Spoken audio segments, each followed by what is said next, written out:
I'm Malcolm, this is Leland, and this is Tavis, and we researched a little bit of the prospects of functional MRIs in like the legal field. So basically seeing who's lying and who's not. All right, so first we got a little video we want to play for y'all just to show how we've kind of evolved from the primitive, and you are definitely going to see that, so. Oh yeah. Oh yeah, it's on. The master. Very nice. Alright, so essentially that's how the polygraph machine works. That's where they were. The movie came out in what, 2001? And that's where they were then, and that was cutting edge. Now they're actually taking a more neurological approach to it, as you probably ascertained. So basically, what an MRI does, it records brain states parallel with ongoing mental activity, and how it does it is, as the name suggests, with magnetic resonance, and also with like microwaves, basically. Well, more of, yeah, basically, just radio waves, microwaves in that same hertz. So anyway, yeah, so it's used basically to make sure that your brain is functioning like routinely, like as it should, and you can really use it for anything. Honestly. You can use it for your legs, your knees, any of that, but it gives you just pictures of basically what's down there. So you can honestly correlate with what's going on, like in the control group, with what's going on in when someone is acting abnormally, or if your brain is working harder, or if more blood is flowing to that area. In theory, when you lie, that's what happens. All right, so the bold signal, this is actually kind of like what I just explained. So the blood oxygenated level dependent signal, and that basically just means that like blood is oxygenated when it's rushing through, and in spots where you need it to in your brain, it's fulfilled with oxygenated blood so that you can think and access the circuits that you need to. So when this is happening, like that, and it's very abnormal, you can see that on the MRI machine. And that's why they ask you questions that you'll be honest about first. Like he asked him if he had flown on an airplane, stuff like that, prior to asking him very challenging questions, where you could clearly see where he was a little bit anxious.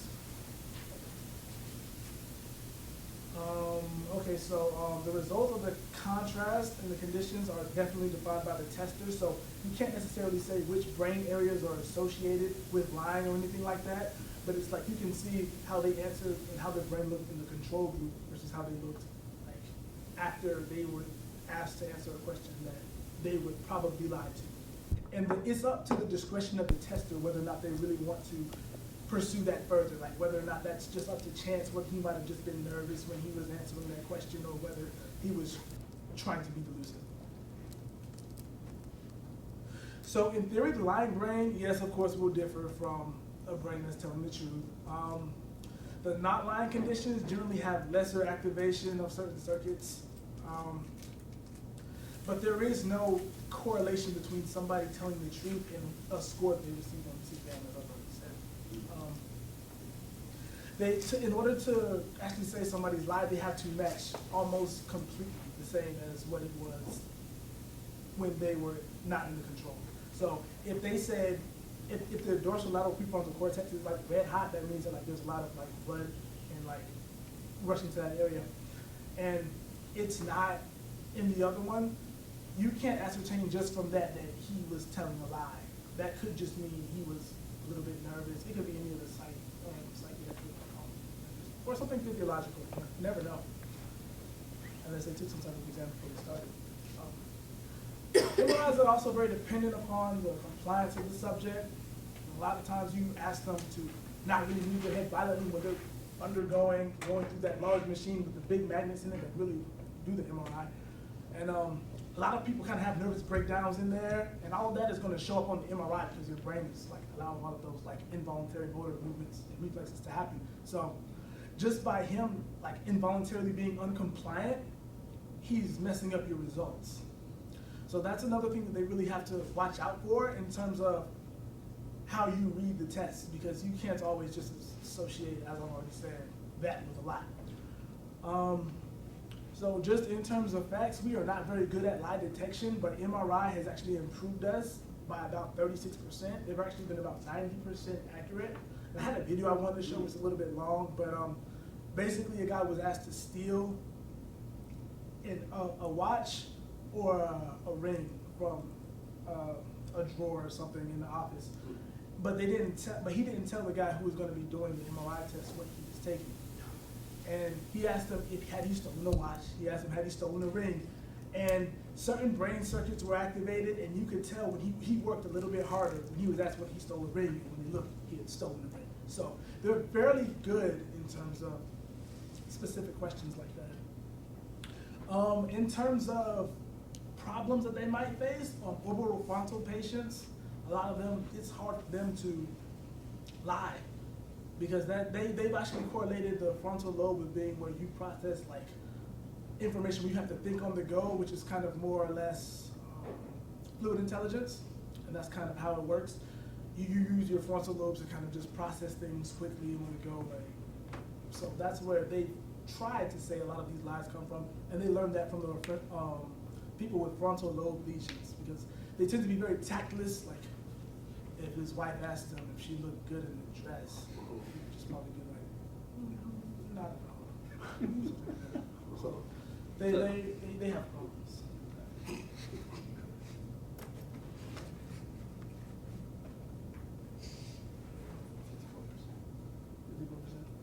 What?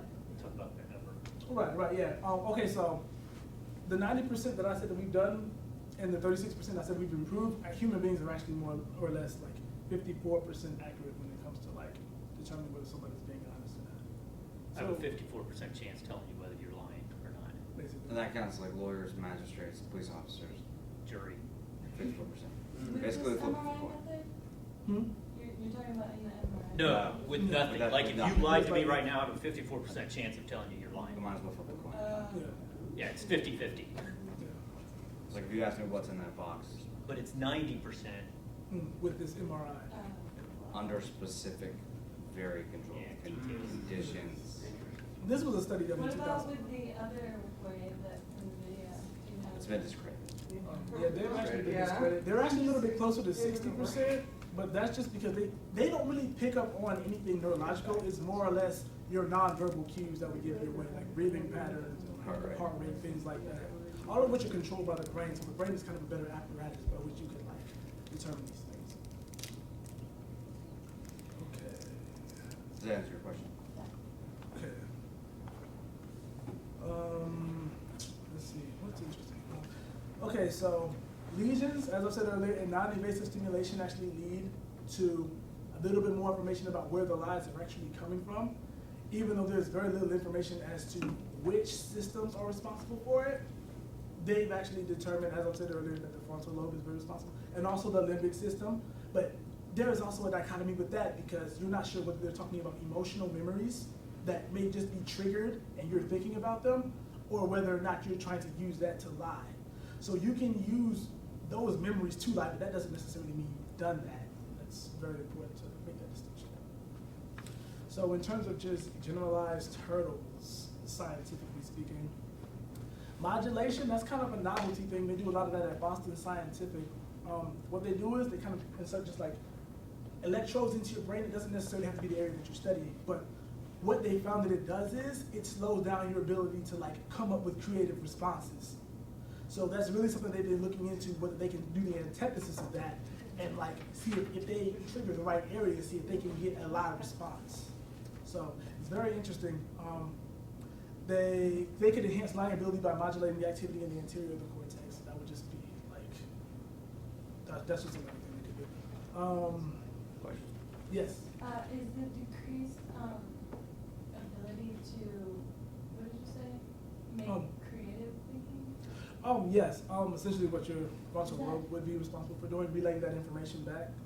So does interfering with the modulation, is it because it induces like stress? Also, along with it? Well, they haven't really ascribed a emotional component to it yet, because they didn't really observe them from a psychological standpoint. They just saw what took place in their brain, and they got the responses, if that makes sense. Yeah, go ahead. So basically, look, when you're doing the bold, right, the functional MRI studying, and you're telling a truthful response, it should just be a straightforward shot. You ask me a question, I tell you the truth. You ask me a question, I lie. Now I've got to do two things.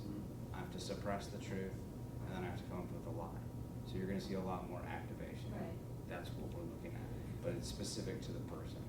But you said And- modulating is, So what he was talking about was stimulating another part of the brain slows down my ability to suppress the truth and come up with a lie because I'm distracted by whatever's going on. Does that make okay, sense? yeah. Okay. That's your question. Thank you. Yes. Okay, and as we've already discovered, okay, The- modulation. Yes. what were you The doing? point of all that is that there's already one way to manipulate this. So it's all, so that's, we're establishing this is not a perfect example. Exactly. And when you're dealing with networks of neurons that all are doing different things at one time, it's very difficult to like say, this is definitely doing this and it's doing Right. that. Yeah. Because you're not. Because if I'm, necessarily doing and it. when you're being asked a question, if I'm yelling at you, then that's gonna, could create an emotional response. So that's why it's very, very specific and operator dependent. So like, for example, would they try to stimulate the part of the brain that they see in the fMRI that like comes up, you know, with a new lie while they're asking them to tell the truth? Well, there's more than one way to Which stimulate. inhibits their ability to tell the truth? Well, it's going to inhibit their ability to tell the truth regardless, just because it's slightly distracted. But I mean, you could do it that way if you wanted to. Either It's way, beyond the scope of, but that, it's kind of beyond the scope of this talk. Like, it is. But yeah, go. I like to think about these things. That's a great question. We can answer. Yeah, as far as I know, it doesn't really matter about the location of where you do it. It's all the fact that you're doing it, and that's what slows down the fact that you have to inhibit that. Yeah, it's basically it's just we're presenting one of many examples that can compromise the accuracy of this. Yes. And the test can also be fooled too. Like there are That's some things not- who can go in there and they can, after they've been taught how to deal with these, just like with the polygraph test, you can fool these things. Okay, so basically, just so that you guys kind of have an idea a little bit more of how this works, even though I feel like you already did. So this is the same journalist here. This is his control group MRI on the left when he was asked if he had ever like lied to get out of trouble, like legal trouble. And as you can see, there's no prefrontal activation at all. He's just kind of answering the question, right? They asked him, have you ever padded? Okay, so do you know like when you just went on a trip or something like that, and then you send in your receipts, and then you're like, here's what I bought while I'm here, you guys have to reimburse me for that. They asked him, have you ever padded one of his like receipts? Like put some in there that he didn't actually spend. And then as you can see, he had a little bit more trouble answering that one. Like I said, not a clear indication that he's lied, but he. Yeah, maybe that question just made him nervous. Yeah. You know? Maybe he thought of a time where someone has done it, you know. But, and then we've got another video because we're going to kind of take a more serious note into the criminal realm. As our filming of the trial continues, I'm going to be talking from time to time with law professor Nita Farahani, who has closely followed how neuroscience may affect the law. We started by picking up on the issue of brain scans for lie detection. How useful is it to bring this kind of lie detection to the court? Well, it's interesting. If you compare it to traditional lie detection technology, the polygraph, we have excluded polygraph testimony for a long time from the criminal courtroom because it's so unreliable. And the question is, does this do something better? Does looking at the brain instead of the indirect measures of things like sweat and heart palpitations, is that better than the existing polygraph method? And the answer is probably not.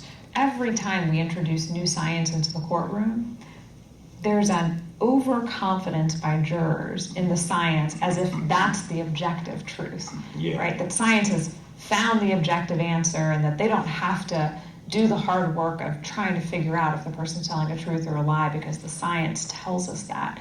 And it doesn't. It's one more subjective piece of information that informs our decision making. And so a lot of neuroscientists are worried about over-reliance by jurors and over-influence to jurors in the use of this kind of evidence. So if scientists, if the preponderance of scientists are worried about introducing these, at the moment, introducing these techniques into the courtroom, Right. are they closer to getting accepted than they ought to be? Or is there still a pretty good barrier about it now? Well, so there have been several cases so far where judges have actually heard fMRI evidence. And in each of the cases, the judges have been incredibly careful in the opinions that they've written to explain why they don't think that this evidence, fMRI lie detection, reaches a level of reliability and general acceptance in the scientific community that would enable it to be permitted into a criminal case. Nevertheless, as the evidence improves, as the techniques improve, there's no reason to think that it won't one day end up in the criminal courtroom. So we're going to look at the legal and ethical parts of fMRI and as a lie detector. And so I think what has been stated is that, well, it's just unreliable. And so my question is it just because it's unreliable that we don't use it or we shouldn't use it? Let's wait until it becomes a little more reliable. Or do we say, hey, this actually may have some ethical issues, and right now it may have legal issues, but what if we can work those bugs out? Is it still ethical? Of course, we know that lie detection technologies, they've been around since the 1920s. Of course, if any of you have a mom, it's been around your entire life, right? And so, my mom can tell when I'm lying. My wife can tell when I'm lying. Yeah, I've lied to my wife. But it's lie detection. So people are skeptic because of since the 1920s, polygraphs, they've not really been reliable. And so people are skeptic, and it's been born out of the failure of the polygraph, and now it does threaten to taint this idea of fMRI. And they may get to the point that they say, you know what, I will never trust it. But let's look at some of the legal hurdles right now. It does have constitutional and human rights violations, the possibility of that. Well, what are some of those? The first set of issues is whether MRI questioning constitutes an unlawful search of the subject. So in the Fourth Amendment, the unlawful search is in Ninth Amendment, 10th.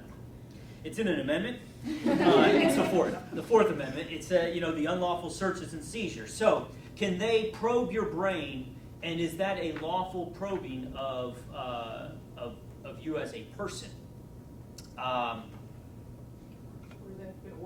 Or do they have to get a warrant? Do they have to get a warrant? And couldn't they get a warrant? Can they make you make him probe your brain? So, but then again, once they have the warrant, is there any problem with them getting DNA sampling, fingerprints, voice sampling, other things from the human body that you leave behind at a crime scene? And some say, well, those are voluntary. What they're doing when they go into your brain, that's actually involuntary. And so there's an ethical question there. Another set of issues is whether fMRI questioning undermines the right to remain silent. So you have the right to remain silent. And if you speak, can you self-incriminate? And so you have another amendment. You don't have to self-incriminate. You can plead the fifth. And so this is another aspect of, well, they're looking at your brain. Are you actually are you remaining silent? So the ethical question there is like whether or not brain activity exists independent of the right and will to remain silent. Right. Essentially, which we can talk about. So you look at the Constitution. It's not just Constitution. If we look at primarily this article dealt with three nations, really, Great Britain, the United States, and Australia, because we all have kind of the same common law system. But it's not just a matter of whether this is unconstitutional or constitutional for us, because there is also human rights, and it's really literally is, well, how is this viewed in the court of public opinion? And so some of the other things that Europe, primarily, specifically Great Britain, has to deal with is they have in their European Community Human Rights, Article 8 is the right to respect for private and family life. You have in Article 9, you have the freedom of thought, conscience and religion. And so if you have freedom of thought, let's unpack that. Can they know what your thoughts are? Or, yeah, you can have freedom of thought. You can think a lie and be wrong. And You also have to share it if you don't want to. right, you don't have to actually share, but I guess my question is, how far do we take freedom of thought? So let's say you lie about something. Yeah, you had every right to lie about that, but you're still guilty for the crime you're lying about if it does come to that. And so another one is it violate human dignity? Human dignity states that human dignity is inviolable and must be respected and protected. Are we violating? So there's some constitutional things. What do you got? And all of those things are under the assumption that this actually works. Yes. Does Keep that in mind. In a wonderful world where this is actually telling the truth. So it's raising a bunch of questions. Like, so we're kind of speculating ahead of ourselves, but that's where it's going because it's already attempted to be used in court multiple times. But let's say it is. Let's say it works. Let's say it's brilliant. It can get to your lies, and we can know that you are lying.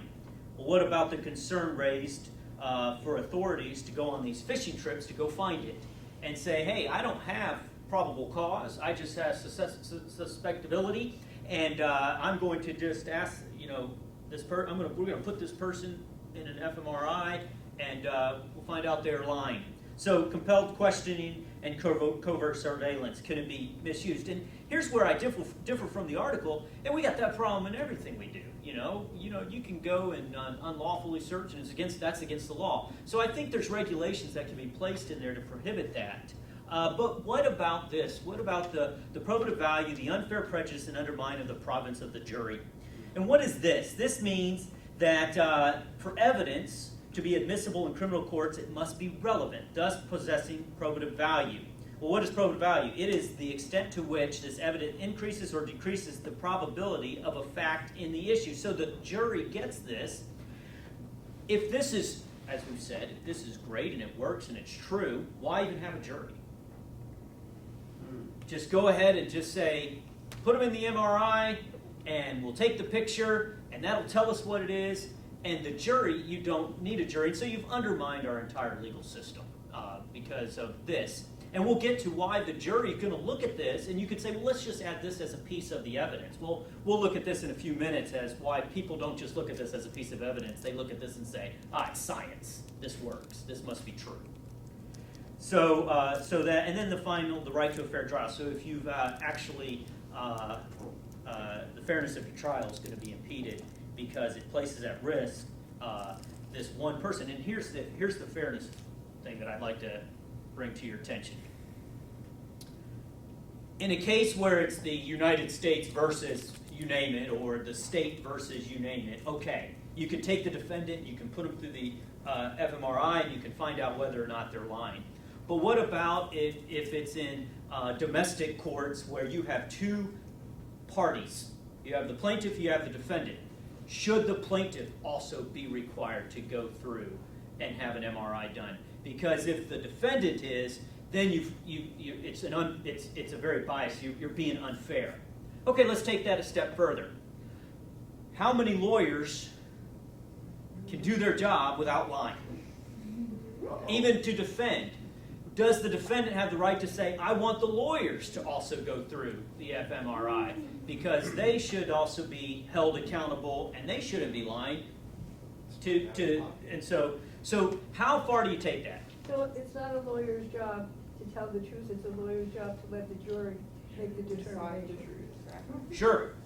So he may be lying.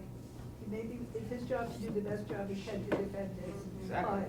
Absolutely. But if I were the opposing argument, I would say, this guy is lying, put him in the fMRI, you'll see this lawyer is lying. Just like you're telling me my guy I'm defending is lying. So we can just point our fingers at each other. And so what is a fair trial when it comes to this? So the question is, how much weight are you going to put on this technology? How much? Right. Okay, so what do we add on our slides here? Okay, so, but here's then some more ethical issues that take us outside of the legal framework. and they lend us to what is actually ethical. Talk about premature